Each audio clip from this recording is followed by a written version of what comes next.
Ngayon naman eto, dumako tayo kay Attorney Claire Castro versus Inday Sara Duterte. sabi dito mga kababayan, nako eto kahit hindi ko na hubasahin kung ano yung kakwentuhan nito o yung kabuuan ng istorya nito.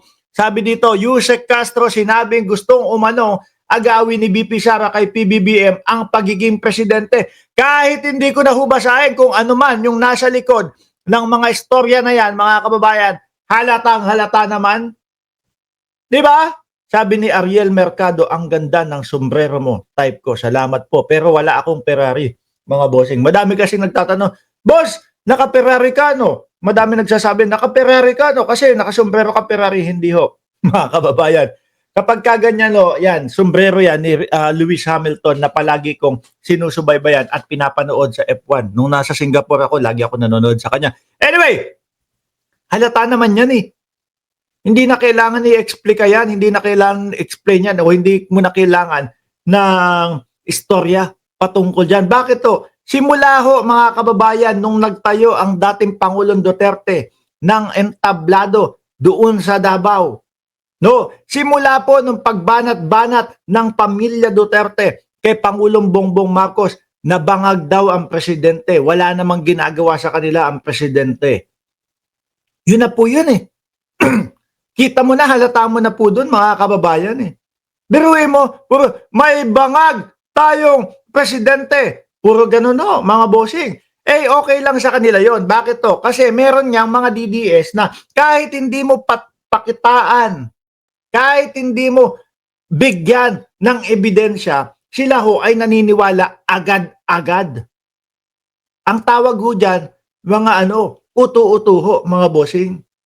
Nagpakita ba ng ebidensya ang dating Pangulo? Meron siyang mga sinasabi, nasa PIDEA, nasa listahan ng PIDEA. Sinagot siya, sinoplak siya ng PIDEA, mga kababayan, nung panahon na yun.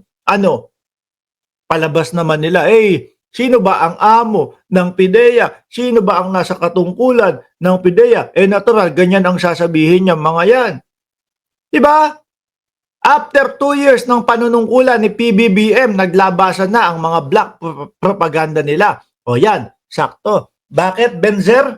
Kasi ang Pangulo, kapag ka na-impeach ho, mga kababayan, o pag napatalsik nila ng kulang 2 taon ang panunungkulan, hindi na pwedeng mag-re-elect yung tao na papalit sa kanya. Kaya pansin nyo ho, bandang Hunyo ng 2024 mga kababayan, medyo na sila dyan, umaatake. Tapos yung PIDEA leak na video nila, yung PIDEA, yung pulburon video nila, kailan inilabas yun? Sakto doon sa mga panahon na yun. Kailangan lumagpas ng July 1, mga boss chief amo sir, upang sa ganon, pag napatalsik, nagtagumpay sila sa pangaagaw ng pwesto kay Bongbong Marcos, pwedeng mag-re-elect o pwedeng tumakbo ulit sa pagka-presidente si Vice Presidente Inday Sara Duterte. Halatang halata po yung mga kilusan na ganyan.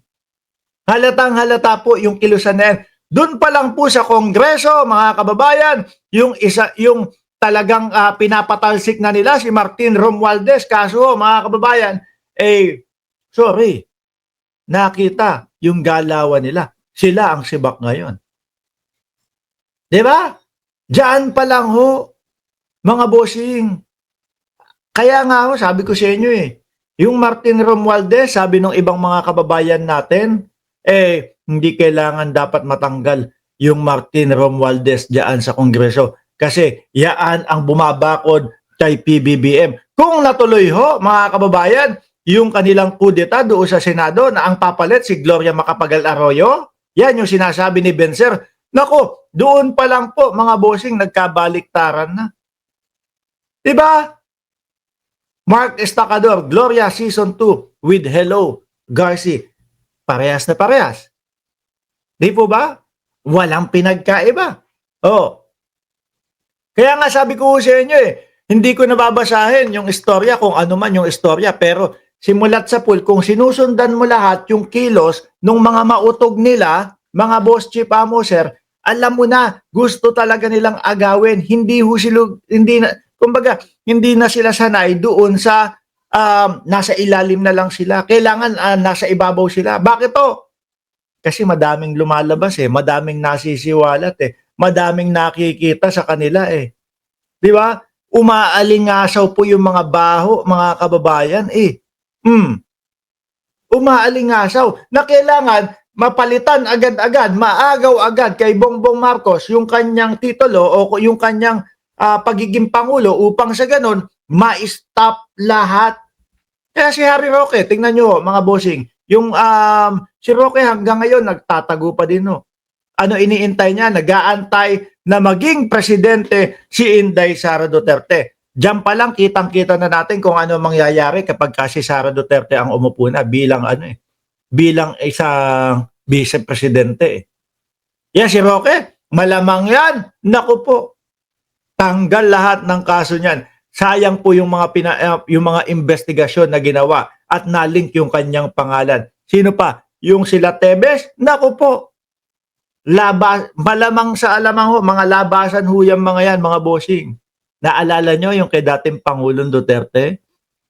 Yung doon sa mga yung kay Bong Revilla? Oh. Di ba? Pag Duterte ulit ang hahawak ng Pilipinas, kawawa ang Pilipinas. Eh ano po ba? Ang Pangulong Duterte po ba o ang dating Pangulo may naipakulong po ba na malalaki, mabibigat na mga politiko? Alaw siyata, puro pakawala. Di ba? Wala, puro pakawala ho, mga kababayan. Yan ang trip nila, agawin talaga. Yan ang trip nila, makuha ang pagiging presidente para balik control ulit lahat sa kanila, mga bossing. Alam niyo kung bakit hanggang ngayon nandiyan pa sa loob o kung bakit parang yung estilo nila sa dating Pangulong Duterte sa pagharap sa ICC parang imbis na pampabilis ng proseso pampabagal ng proseso. Kasi parang trip nila is gamitin ang dating Pangulong Duterte o yung pagkakakulong niya doon sa dahig para doon sa 2028 election. Kapag kaya lumabas, ano pa gagamitin nila? Naku po, eto, wala na silang pwedeng sabihin na ako lang po ang makakapagpalabas sa inyong mahal na dating Pangulo Duterte. Wala na silang sasabihin na ganun. Magbabalandra ang Vice Presidente ng kanyang mga proyekto? Ano ibabalandra nun? Wala. 'Di ba? Ito po yung mga itinerary tickets ko, papunta po doon sa ganito, ganyan, papunta po doon sa ganito, papunta doon sa Japan, sa lahat. Dati ho, ang Pangulo, ang binabanatan nila, puro travel lang daw ho. Ngayon, tahimik silang lahat doon sa puro travel. Bakit? Yung Vice Presidente ang gumagawa eh. Kaya yung mga DDS, wala muna magsasabing puro travel. Bakit? Kasi wag natin sasabihin puro travel si Marcos kasi babalik sa atin yan. Puro travel yung Vice Presidente natin. Yan ang estilo nila. Pinakukulong lang naman nila mga kalaban tulad ni De Lima. Tsaka yung pantokhang-tokhang nila. Diba, napansin ko, grabe ang reels ni Sara sa FB. Talagang tinatrabaho sa social media. Oo, alam ko yan. Bakit no? May Facebook page tayo eh. No? Meron tayong Facebook page na hindi nyo sinusuportahan. Nagtampo eh, no? Kaya, bagay sa akin, tanggap ko na yun. Kaya yung Facebook page ko, puro pambabash ho ng mga Duterte, ng mga DDS. No? Kasi nandyan sila tumatrabaho. Biruin mo, meron lang tayong 25,000 followers doon sa Mark Ramos Facebook page. No? Karamihan pambabash yung mga sabi ko, nasaan na kaya yung mga sumusuporta sa akin sa YouTube? Bakit kaya hindi nila ako sinusuportahan dito sa Facebook? Binabash ako. Hindi tayo ho, mga bossing. Sanay na ho tayo dyan. Ilang taon na ho tayong nagbo-vlog. No? Ilang taon na ho tayong nagbo-vlog. Ilang taon na yung mga DDS pag may sumusulpot-sulpot, sanay na ho tayo sa mga ganyan ho, mga kababayan.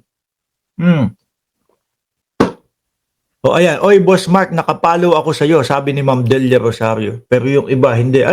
Anyway, Uulitin ko dito sa sinabi ni Claire Castro, ni Attorney Claire Castro, hindi na kailangan ng ano niyan, basahin. Pero sige, sige na nga. Ang ganitong uri ng maneuver ay hindi lang kasakiman sa kapangyarihan, kundi malinaw na pagsataksil sa tiwala ng taong bayan. Sa halip na tulungan ng isa pa yun, hindi mo sila makita na tumutulong sa administrasyon. Ano po? Eto, lalong-lalo na po yung korupsyon sa ating bayan, mga bossing.